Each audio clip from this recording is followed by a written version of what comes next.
Okay, let's kick things off. Thank you for joining us today. I'm your host and moderator, Lisa Hazurgian, VP of Marketing here at Doxum. Just a few housekeeping notes. All attendees will be in listen-only mode for the duration of the session, but we welcome you to submit your questions or comments within the Q&A module. And if time allows, we do plan to address as many as we can at the close of our discussion. Now let's get started. I'm sure most of you offer basic personalization in your core communications and marketing campaigns, such as first name, last name, or products owned. But so much more is possible as financial institutions leverage new technologies and their existing customer data as a part of a broader CX strategy. I'd like to introduce our customer communication experts who will discuss what hyper-personalization really means and why it's the future of customer interaction and how to build the foundation to achieve it. Leading us today are Scott Beal, SVP of Sales and Financial Services, Gumfa Ning, SVP of Product and Solutions Consulting, and James Hall, our VP of Sales for our UK market. Welcome, guys. So what does hyper-personalization really mean?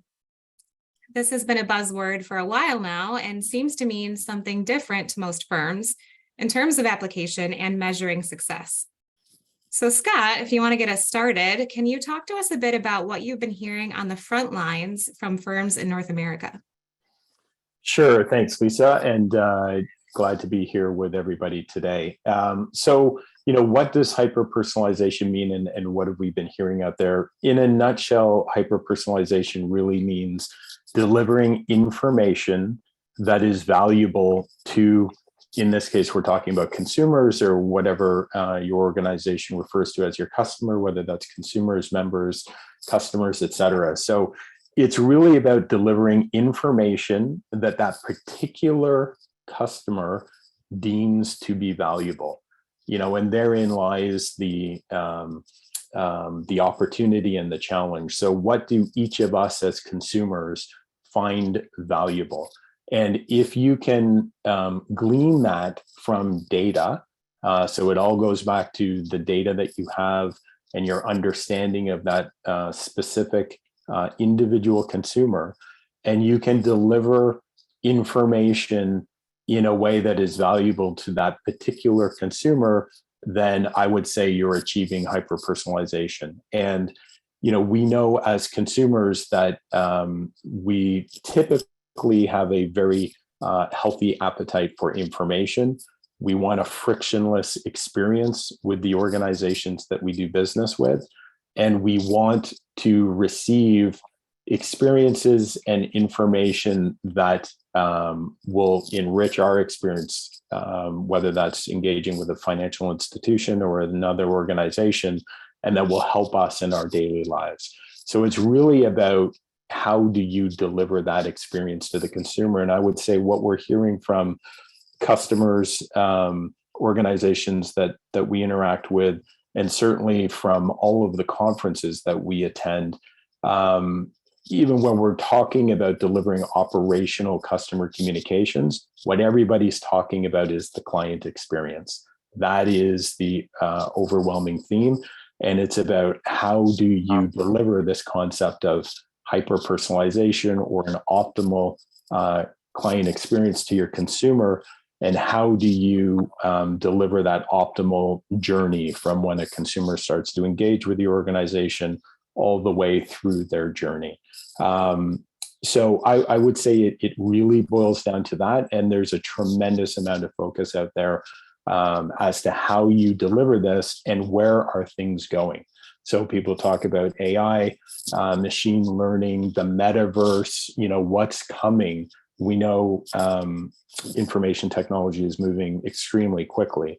So it's really about enabling your organization to be able to deliver, optimize that experience today and ready your infrastructure so that you can deliver it as we go forward into these new realms of how consumers will interact with us as organizations. Mm-hmm. Thank you, Scott. The next question would be why look into it now? Why enable it now? And why is it a foundation for future communications? So I think, James, coming from the UK market perspective, where this idea of personalization has been a little bit ahead of the game in terms of enablement, why would you say now is the time for North American firms to kind of play catch up and determine their strategy and really invest in it? Thanks, Lisa. Hi, everyone. I think a good question. I think the UK firms that have invested in an improved customer experience, hyper-personalization, have seen higher levels of customer satisfaction and loyalty to their brand. Where our customers are sending millions of communications, as you said, this used to mean simply addressing the customer by name, but the expectations moved on, and what customers now expect is that each communication needs to be unique to them, understands their needs at that point in time, and sends a communication that helps them meet those needs. From what's happened in our markets, we certainly believe that the North American banks and credit units could benefit from hyper-personalization, selling more and retaining more customers. Mm-hmm. I think in terms of the stats that you can see, there's never been a better time to take the next step to engage your customers. And you can go beyond simply sending that digital communications. Consumers believe that organizations should understand their needs, and many are leaving if they're not getting that personalized experience that they're now expecting. And as it says, 86% of customers would be willing to pay more for that better experience. So the stats really back up this having to do it straight away. Certainly. Thank you, James.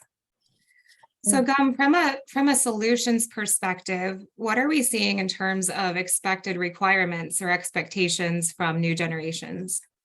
Well, just to key off on what James is talking about, if you dig into those details about those consumers and customers that are willing to essentially pay for a better experience, you can see that with the future generations, the millennials, the Gen Zs, they are actually willing to switch to pay more for services that are relevant and personalized, that really deliver that consistent experience across channels, and to allow them to indicate a preference when engaging with that service provider.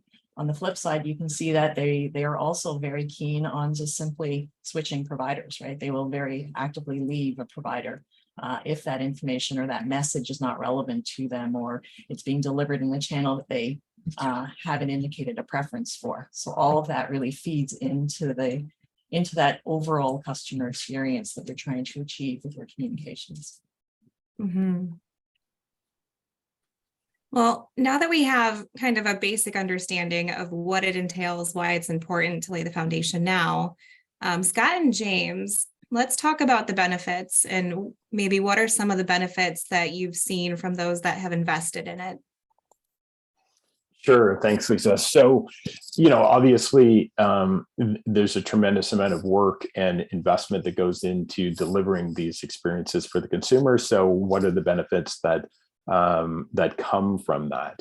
I think this says it nicely. I mean, ultimately, if you as a consumer get that consistent experience, get increased value in terms of the information that's being delivered to you, these are the natural outcomes, I would say, the majority of the time, and we've certainly heard some of this out there. So number one, improved customer experience and engagement. So organizations want consumers to engage with them in a positive way, right? So if the consumer or your customer is more reliant on you to interact with, let's say in the case of a wealth firm or a credit union, a bank, for their financial well-being, and they're coming to you as an organization to receive information to enrich their financial lives, then they're engaging with you in the right way. And that is naturally going to lead to loyalty, brand loyalty, so that they are interacting with you as an organization as their go-to source, right? So as we all think about What are our go-to sources for different things? I need to buy something quickly. I don't want to go to the store. Maybe I go to Amazon and I know it's going to arrive tomorrow. And that's that's the default, because the experience has been so good that now becomes the default and you just do it. Well, what organization doesn't want that? And we know what that's done for Amazon. So our customers are looking to do the same thing, so that when I need financial advice, I need to open a new product, I need a loan, etc., it's an automatic. I'm going to that institution because that's where I get the experience. And that's, I would say what everyone is trying to deliver, and what ultimately being able to deliver this hyper-personalized experience will lead to.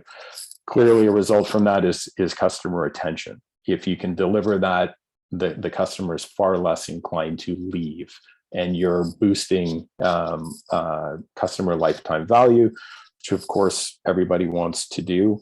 And then ultimately, these consumers are opening new products and buying more stuff from the organization, which is obviously a goal as well. And then, we talk about all channels. So, there are digital channels, print channel, of course, and there are ways to optimize both. Naturally, in a digital channel, you can deliver just more information more often, more quickly, more cost effectively. So ultimately, if this is done well, some of the outcomes that you'll see and that we are seeing are increased digital adoption and a willingness on the consumer to let go of print as a channel, which ultimately leads to cost savings as well for our customers. So I would say those are the key benefits that it is driving, that it will continue to drive. Mm-hmm. Yeah, no, I think that's a very good point. And just as an example, in the UK, we've implemented a solution for one of the largest banks in the world, which is a next best action marketing solution. And as we're talking about, it's no longer just sending one communication to everyone. It's about building up communication from assets and information provided in interaction with those customers, such that each communication could be completely unique. We actually sent 4 million emails for that customer just today in marketing communications. And each of those emails could have been different for each customer, with different propositions based on their interactions with our customer and our client today. So, it's about making that customer feel special. It's about providing them with what they need, the propositions, the things that they're interested in. And when they feel valued and they're getting what they need, then that drives all of the benefits that Scott was talking about. So it's a very exciting time for projects like these and what can be achieved. And, in terms of what the priorities are, you can see quite clearly here that digital transformation, I think that's true across the world, that digital transformation is still at the top. I think in the UK, we might be seeing that CX is starting to maybe push ahead a little bit, but they're very much tied together in what you're doing and what you're needing to do. That's great. Thank you, Scott and James. So of course, with anything that rewarding and also that complex, there must be some challenges to enabling it. So maybe what have you seen are the biggest roadblocks that you've had to solve for as Doxum has partnered with customers?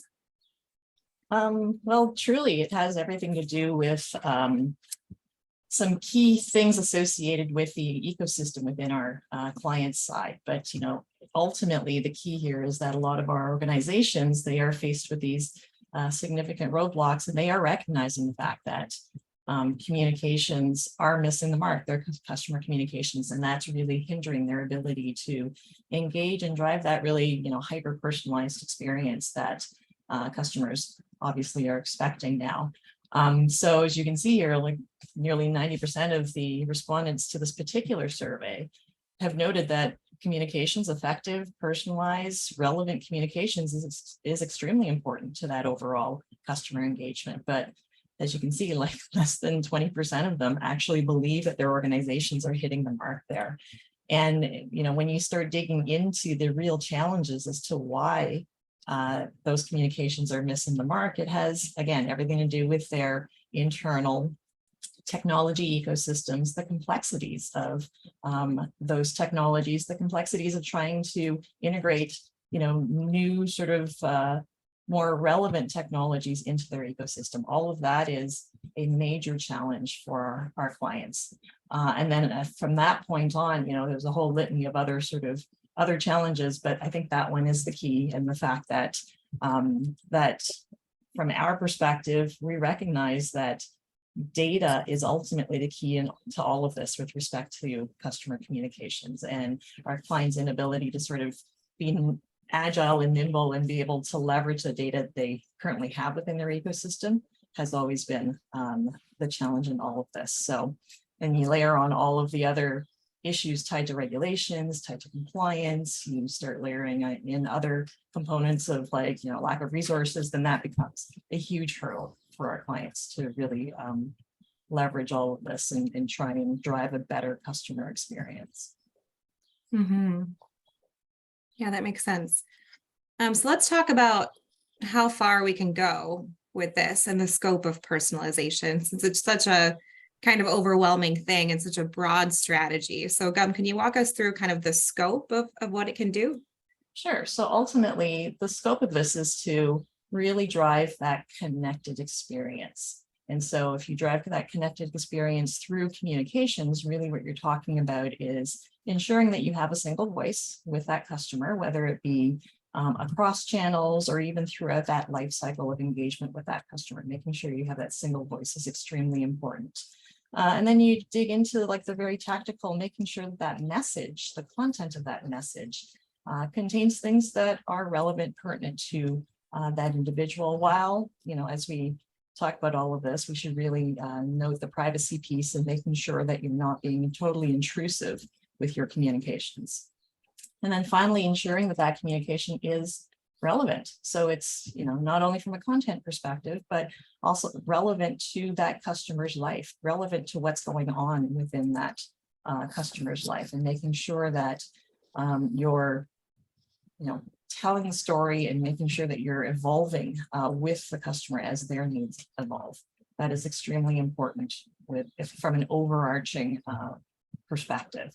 And then as you dig into it, if you start looking at actually personalizing the message within those for those communications, it's extremely important to ensure that organizations are looking at those messages from an outside-in perspective, really from a customer-centric perspective. Because oftentimes we find with some of our clients, and certainly the market within the realm of financial services, they're very focused on sending messages that sort of serve their approach to selling, acquiring new customers.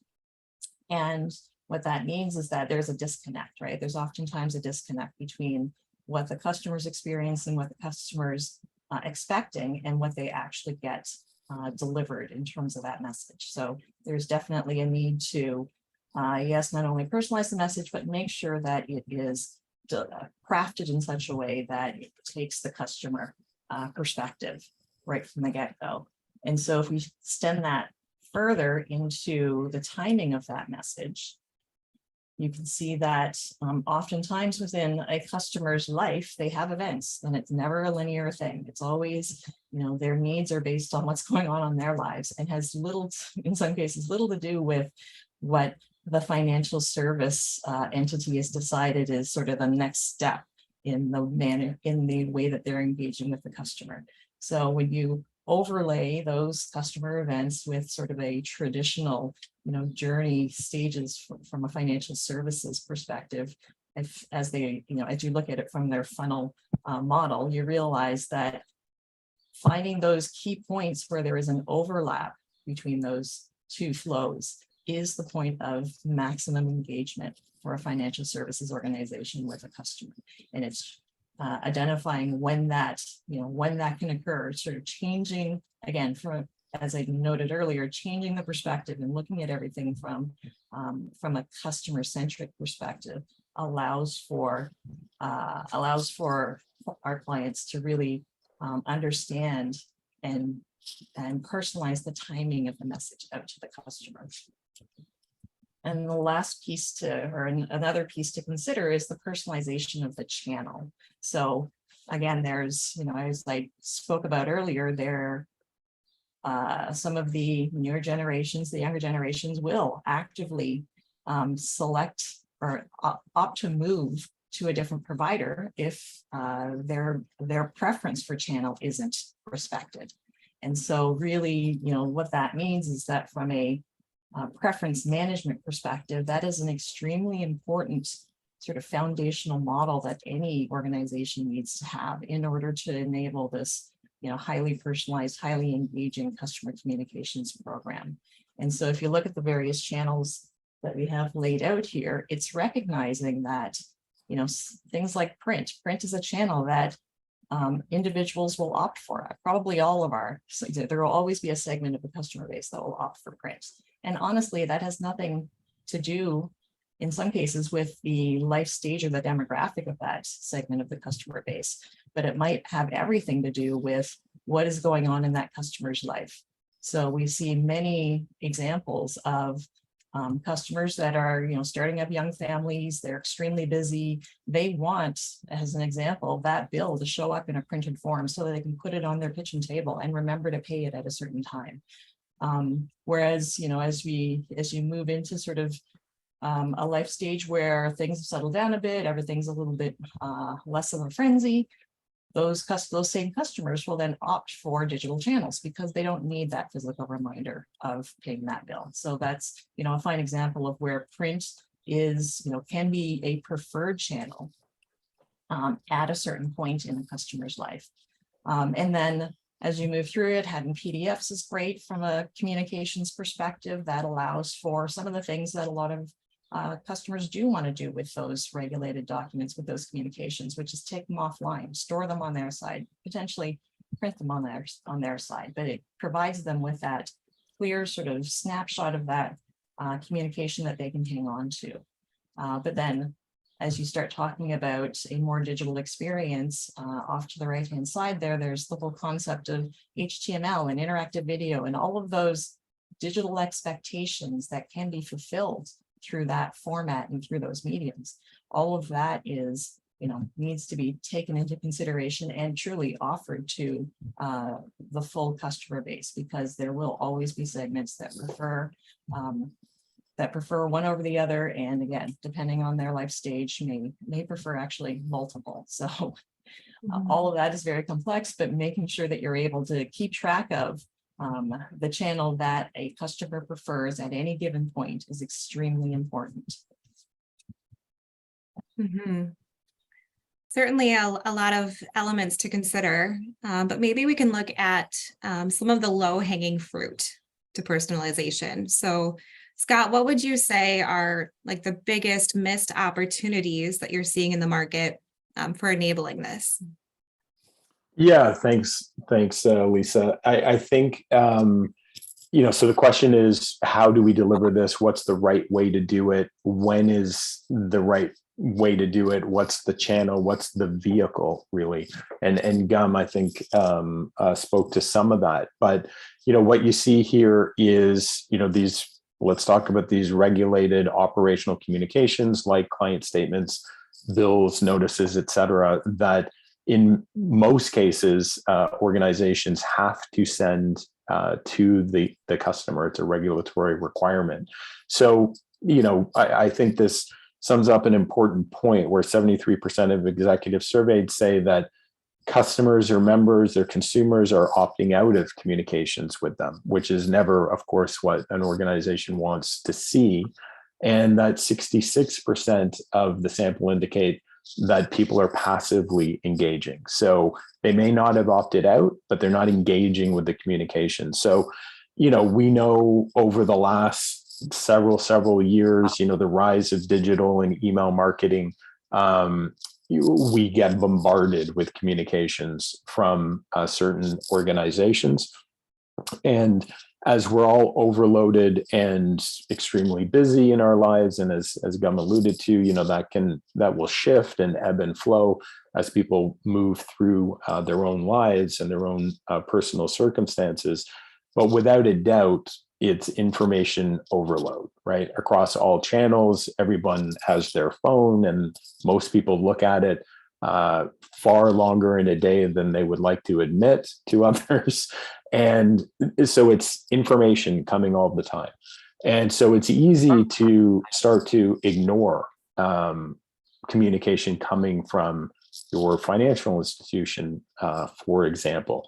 And that's a problem, obviously, for the financial institution. So, so what are some opportunities? So let's, take a look. And I think this information kind of, really speaks for itself, but these operational documents or regulatory communications, such as a statement, are going out, right? And these are documents and communications that consumers are expecting to receive. In some cases, they need to act on them. Gum spoke of, billing or invoicing, for example. You need to know when to pay your credit card bill. You need to see that information. People will pay attention to that information. They'll audit it, track it. Is it accurate, et cetera? So we know that transactional communications have a much higher open rate, and I would say, pay attention to and consume rate than marketing communication, for example.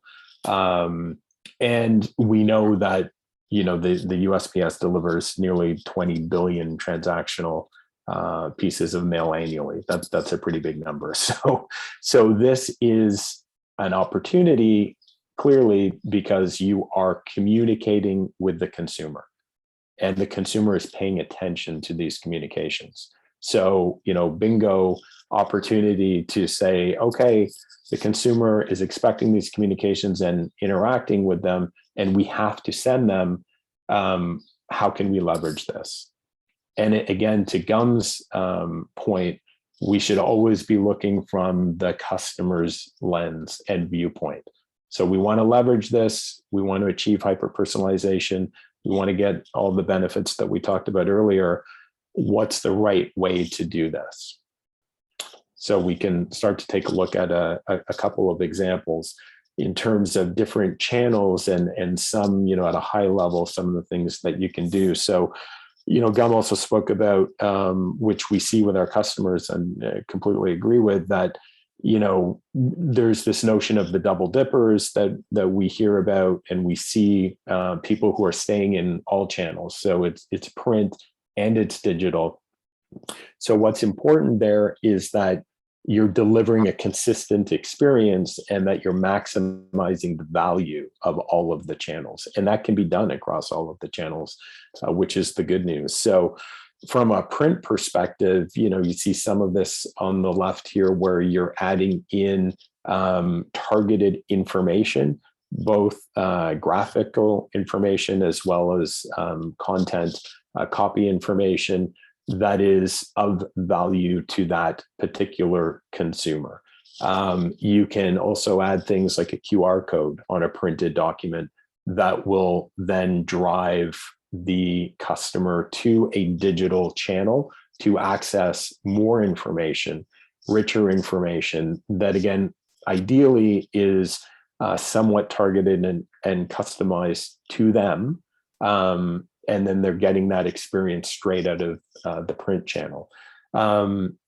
HTML, which is another great opportunity to move from that static PDF digital document, which is that source of truth, document of record that we're housing in digital archives, to then moving to an HTML digital version of a statement, for example, which is a much better customer experience. It will be mobile friendly size to interact with on a phone. You can click around in it, much easier to navigate.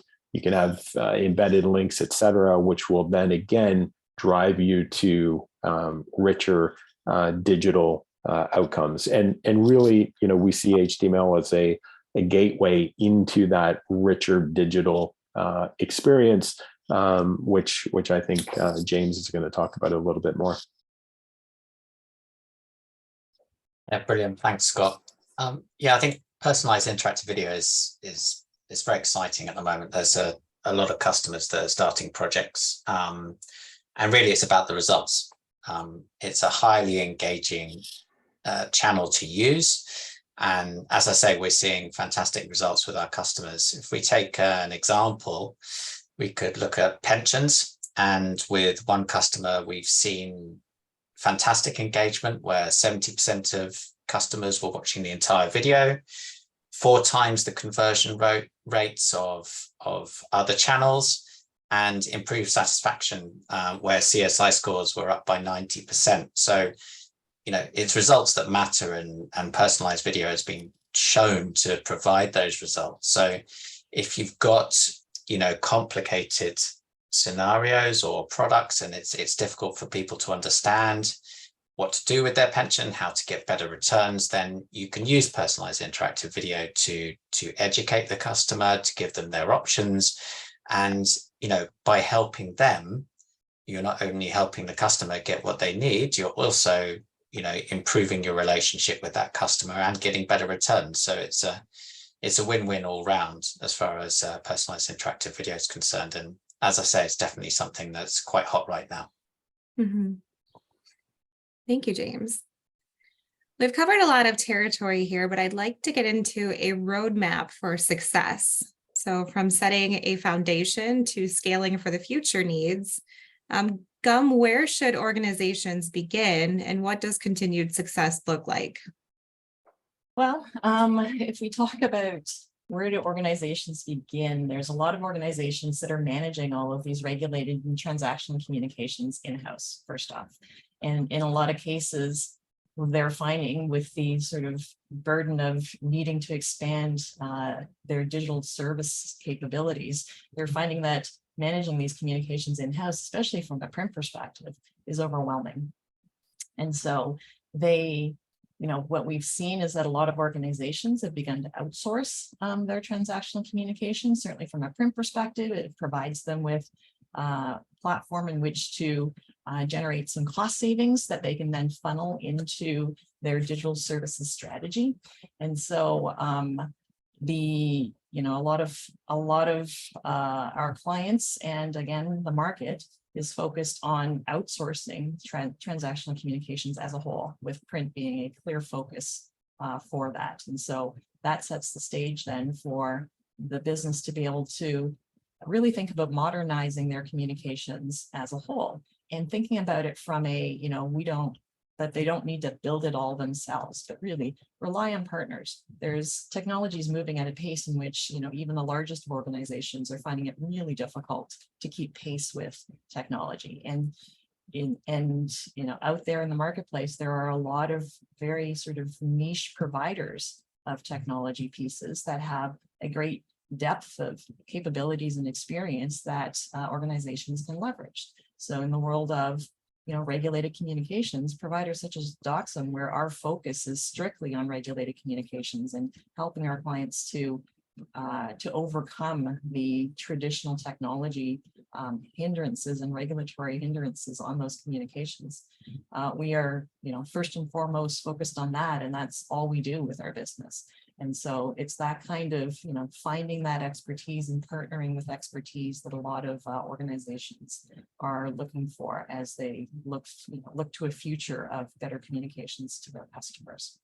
And so as you think about, as the folks on this call think about what are the essential pieces that you need to have within a customer communications platform, one that is able to support the variety of channels and to support the variety of customer experiences and touch points that exist as a financial services organization thinks about how they engage with their customers. So right from that print channel through to being able to support and deliver digital communications, not only from a document perspective, which is that core regulated communication, but also from leveraging email, SMS, in-portal messaging. All of those are channels that drive touch points and help sort of frame the customer experience from a communications perspective. But all of that is, needs to be kept in mind as an organization thinks about modernizing their customer communications management and regulated communications platform. And then from a foundational perspective, I had talked about how it's extremely important to think about having a single view of customer communications, but also having a single sort of platform to control customer communications, and having that sort of single processing platform to ensure that there's consistency across those communications, regardless of the format and the manner in which you're delivering it to the customer. All of that is extremely important and needs to be kept in mind as organizations are thinking about how to start this journey on hyper-personalization of those customer communications and that experience.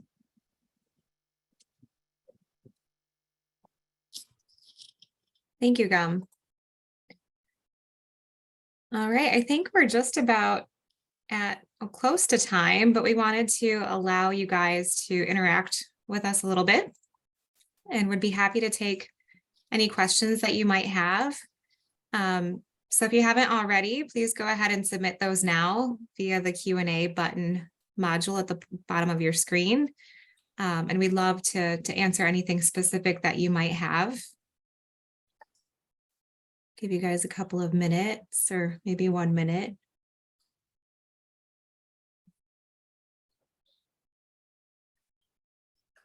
Okay. What do we have? Okay, so the first question is, how do you best apply personalization in printed and mailed communications? Maybe I can take a quick first shot at that, and then Gum or James can weigh in as well. I mean, I would say we alluded to it a little bit earlier in the discussion around leveraging white space, frankly, within these document communications. So, we, for example, have a white paper manufacturing environment. And what that means is that we start on the print side with a blank sheet of paper. Think about it that way. And all of the variable information, all of the color, all of the branding, all of the content is printed onto that sheet during the actual production run. So what that means is that, frankly, 100% of the content of that page can be variable and hyper-personalized to the customer. So you really have to think about it from the perspective of what can we glean from our data that we want to include on the printed communication, and then have open dialogue to determine what can be executed, and then what is the best way to design that into the communication. So that is obviously all of your transactional data, which is table stakes for these types of communications, and then what is the text content, copy content that can be included, whether that's a message from your branch manager or from your financial advisor, or their contact details should you want to reach out to them, to images, if they make sense, whether those are demographic driven images. Those can all be incorporated into the print channel itself and onto a statement page, for example. I mentioned QR code. So that can be actually imaged right onto the statement page itself, where when a consumer receives that, or a member, et cetera, receives it and scans it, it will take them to an online site, which could be a microsite that is personalized for them. So there's a lot of opportunity to do this right in the print channel itself, and then to ensure that you've got consistency across your channels. Thanks, Scott. I hope that helps answer the question. We have another one. How can Doxum assist in ensuring a single view or source of the customer? Is that really possible? I'd love to take that one, Lisa, if that's okay. It's definitely something that is important from my perspective. And, in terms of supporting the Doxum CCM product within the organization, it's extremely important to make sure that our clients have a clear and single view of all communications that are going out to customers.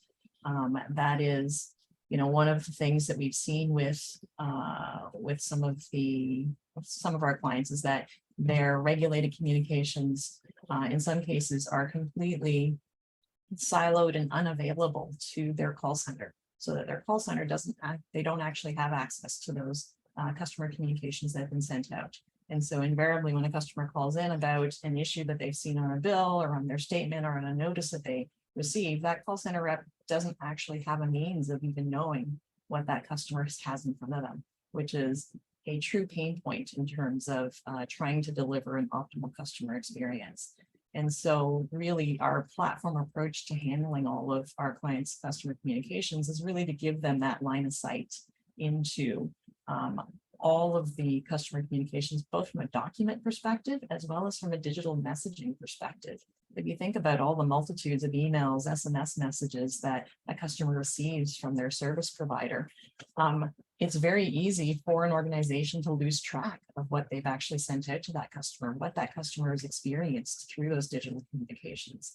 And so our platform approach, again, allows our clients to very clearly see, yes, those documents, but also all of those digital messages that have been delivered out to customers. And that, the use case of that call center rep who receives a call from a customer inquiring about a specific piece of information in an email, that call center rep can very quickly look up and see exactly that message that was sent to the customer. And they can also see when that message was sent out, whether or not the customer, when the customer may have actually opened it, maybe they clicked on some links that were built into that message. Having all of that tracking information is extremely important for our clients. And I believe extremely important for anybody who's looking to optimize their customer communication strategy.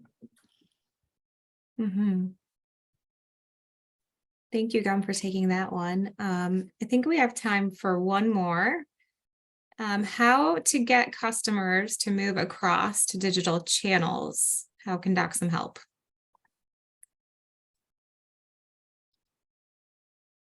Who's taking that one? It's like we all wanted to answer it. Yeah. I mean, I'll open it up and then, Gum, I don't know if you want to, we'll see if you want to add anything, but I would say it's important to be able to offer preference management in a frictionless, easy to use, easy to manage manner, ideally in a manner that allows consumers to opt in within different types of communications and change their preferences within different types of communications. And then I would say, again, the example of using a QR code, for example, in printed communications that encourages the consumer to interact with that QR code and then get into a digital environment. And then in that digital environment, give them a seamless way to adopt into digital communications is one way to do it. So it all boils down to consistency of the communications and the ability for the customer to interact between them and move back and forth between them, and having a solution in place that makes it easy for them to do that. And then from a digital perspective, there are other ways to even deliver digitally. We offer, for example, ways of interacting with portals in an archive ECM solution to access that through a variety of different ways. It could be through a financial institution's portal that's calling out, to our solution, for example, to get communications. It can be directly into a portal that we manage. And then you can also push the documents electronically rather than having the consumer have to go to a portal. So there's a number of different ways to do it. It is, how I would answer that question. For sure. I think all of those things are extremely important. Having having options, right? Giving the customer that convenience. I think ultimately it is a convenience thing that also drives digital transformation or the adoption of digital channels. Some of our clients will say, oh, I have e-adoption campaigns all the time. I'm sending messages out to customers all the time about moving to digital channels. I'm including that messaging in my statements, bills, notices, whatever that might be. And so one of the things that I strongly suggest to our clients is to keep doing that, because ultimately it's about meeting the customer at that right moment when they want to switch over to digital. It's the last thing you want is for, that customer to open that statement and they at that point are ready to move to digital and the information isn't there. And so it's amazing how just making that messaging prominent and easy for somebody to switch over, having that marry up with exactly that customer's need at that moment will help drive that digital transformation piece. So I just wanted to throw that in as we talked about digital transformation. Yeah, thanks, Gum. So building the trust that it's a consistent experience and giving them options and the ability to move when it's right for them. All right, guys, I think we're at time for today. So on behalf of everyone at Doxum, thank you for joining us. This session has been recorded and it will be shared with you shortly. We also encourage you to share it with any colleagues or peers who might not have been able to attend today. But thank you, guys. Have a great one. Thanks, Lisa. Thanks, everyone. Thank you. Thanks, everyone.